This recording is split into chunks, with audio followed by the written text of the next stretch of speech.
فلما قضى موسى الأجل وسار بأهله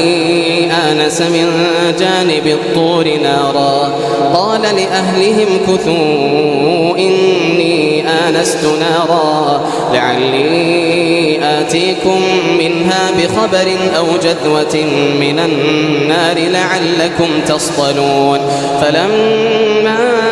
أتاها نودي من شاطئ الوادي الأيمن في البقعة المباركة من الشجرة